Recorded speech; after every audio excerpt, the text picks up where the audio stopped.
Breaking news. Strategic shifts reshape Eastern European conflict, from frontlines to industrial warfare. Ladies and gentlemen, what we're witnessing is a revolutionary transformation in modern warfare.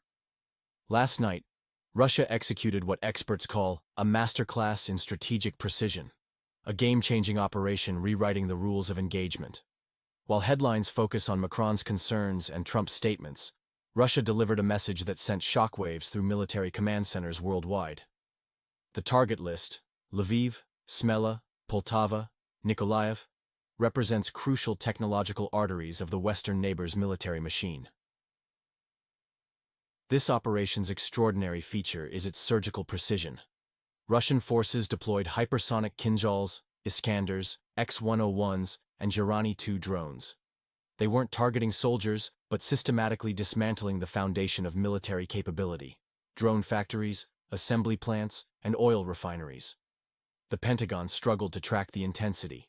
In Kiev, leadership faces reality. Their industrial backbone is being methodically disassembled. This isn't about territorial gains, it's about technological suffocation.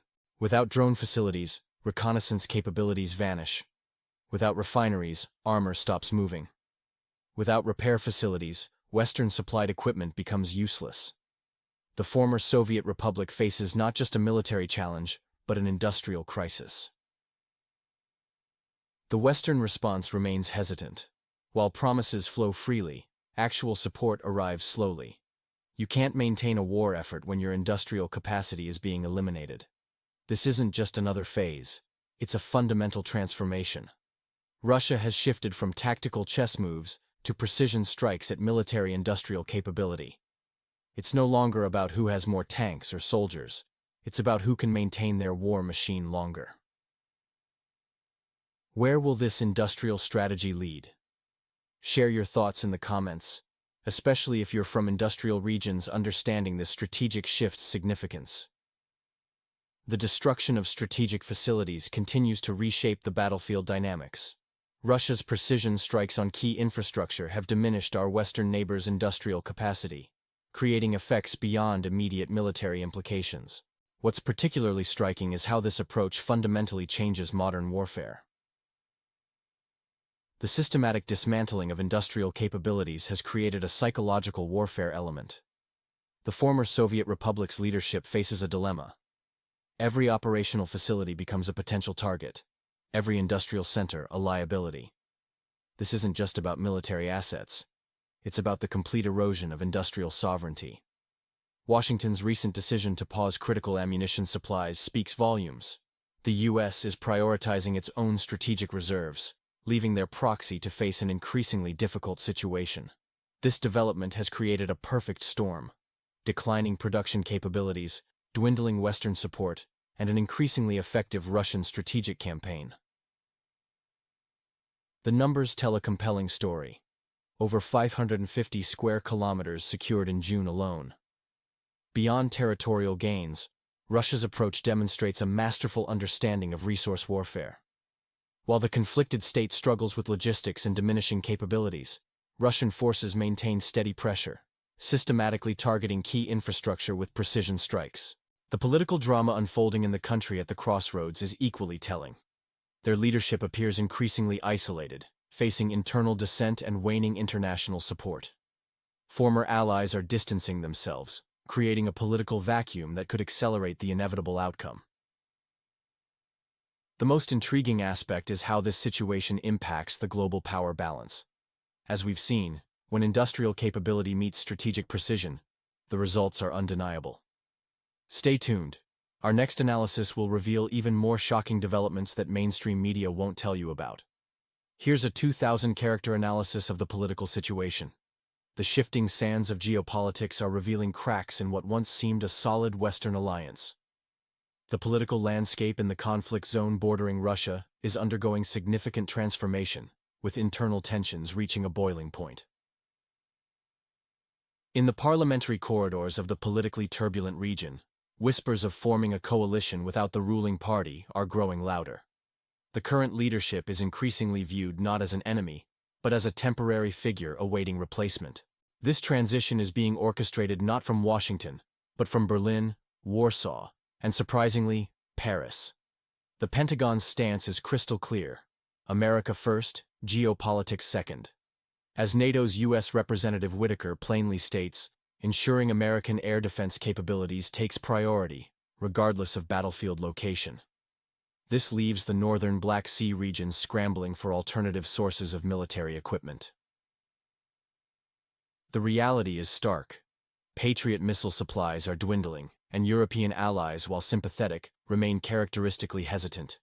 Their support comes with the familiar refrain of, "We're with you, but later." The situation has reached a critical juncture. Without a miracle, two paths remain: political surrender disguised as negotiations, or total mobilization without resources, trust, or chances of success. The first guarantees loss of face and sovereignty. The second ensures internal crisis.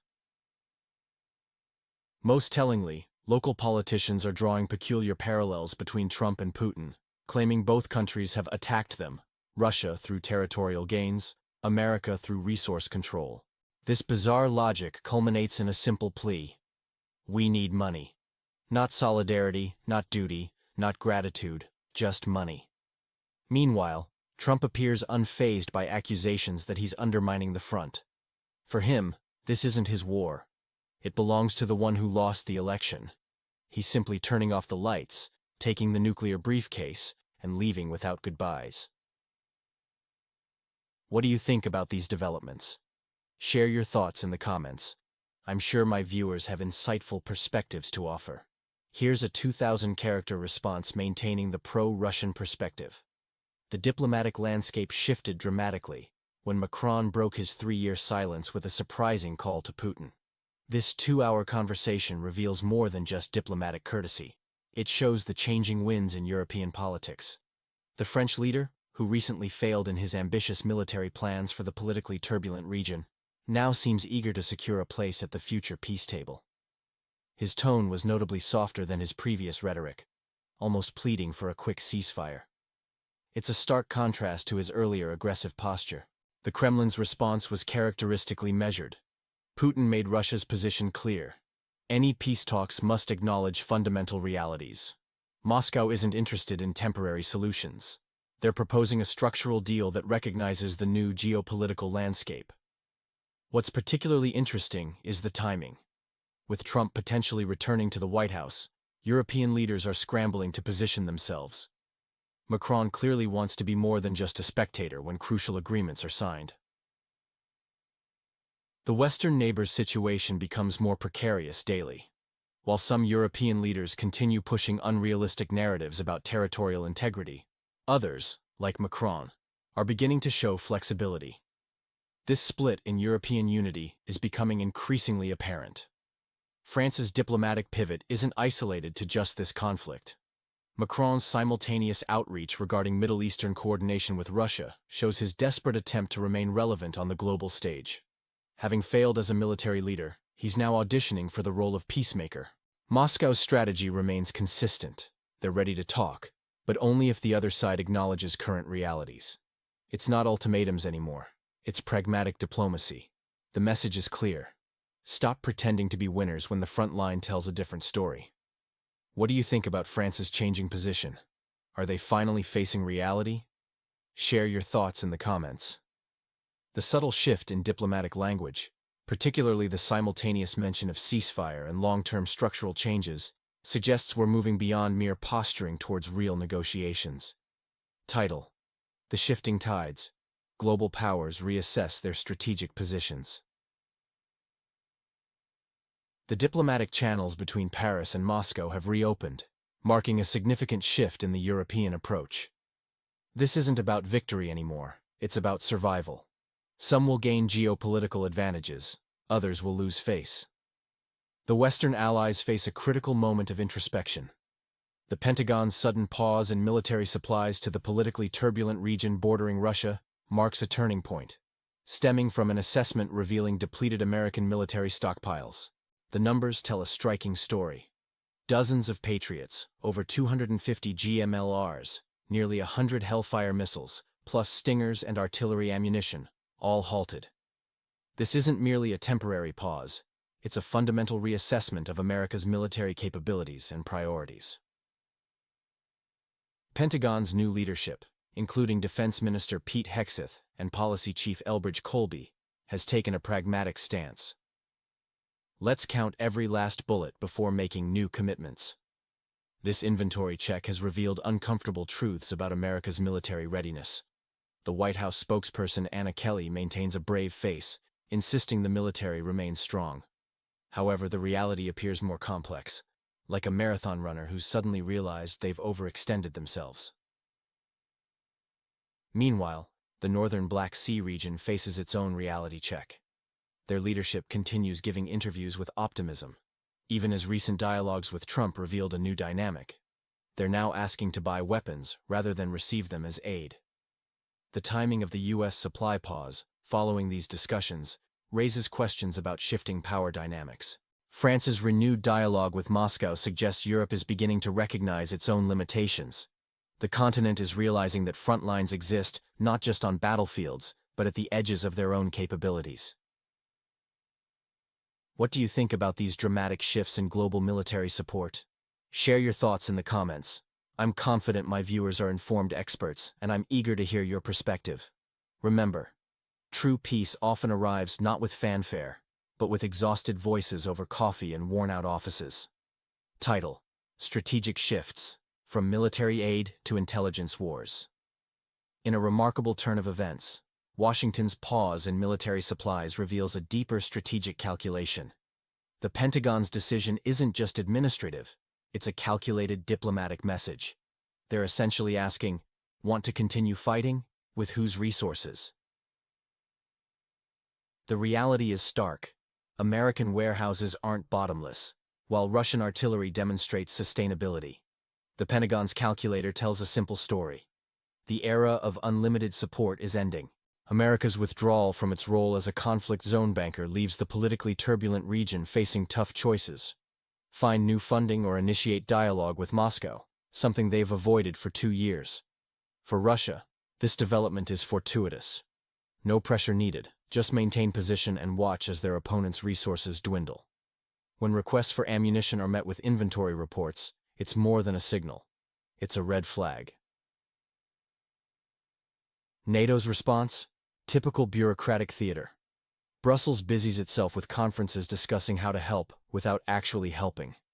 No Patriots, no Hellfire missiles, and no motivation. Meanwhile, across the border, leadership maintains a facade of normalcy, insisting supplies continue and support grows. However, temporary in Washington speak typically translates to, unless we change our mind, suggesting a fundamental strategy shift may be necessary. In contrast, examine Israel's intelligence mastery. Recent Times leaks reveal Mossad's systematic infiltration of Iran's defense and nuclear infrastructure. Their agents didn't just observe. They walked through laboratories, inspected warehouses, and examined explosive materials, operating as if Tehran was their second home after Tel Aviv. This explains Israel's surgical precision in targeting key facilities. From aerospace plants to production facilities, they knew exactly where to strike because their people had already been there, gathering intelligence firsthand. What do you think about these strategic developments? Share your analysis in the comments. I'm sure my viewers have valuable insights to contribute. Title: Operation Midnight Hammer. When symbolism overshadows strategy. The recent U.S. military operation codenamed Midnight Hammer has revealed more about strategic theater than actual combat effectiveness. After 15 years of planning, the Pentagon's showcase of their GBU-57 bunker buster operation against Iranian facilities has produced questionable results. The operation targeted the Fordo facility and Sanjarian complex, installations supposedly infiltrated by intelligence networks. The preparation involved mapping civilian and military objects, including missile guidance systems and production facilities. This wasn't just intelligence gathering, it was architectural-level penetration. General Dan Kane's Pentagon briefing highlighted their special GBU-57 bomb, designed to burrow underground. However, results fell short of expectations. Despite Pentagon statements, satellite imagery shows targeted bunkers remaining largely intact. The disparity between operation publicity and effectiveness raises questions about U.S. military capability. Israel's approach stands in contrast. While the U.S. focuses on theatrical displays and press conferences, Israeli operations maintain strategic silence and demonstrate effectiveness. This divergence highlights a growing trust deficit in U.S. military promises. The situation becomes critical considering intelligence reports of Iran possessing 2,500 ballistic missiles. This isn't a context where miscalculation is affordable. The U.S. continues relying on symbolic gestures, operation names, explosion videos, and camera-ready conferences, while strategic objectives remain unmet. This operational theater reveals a deeper truth. Military capability isn't measured by press briefings, but by results. While the Pentagon speaks, others act. The question remains: who truly controls the situation's trajectory? The aftermath suggests we're watching a strategic repositioning rather than decisive military action. As some hunt for moles, others prepare for bigger moves. The air carries the scent not of intelligence operations, but of preparation, though for what remains unclear. What do you think about the effectiveness of such military operations? Share your thoughts in the comments.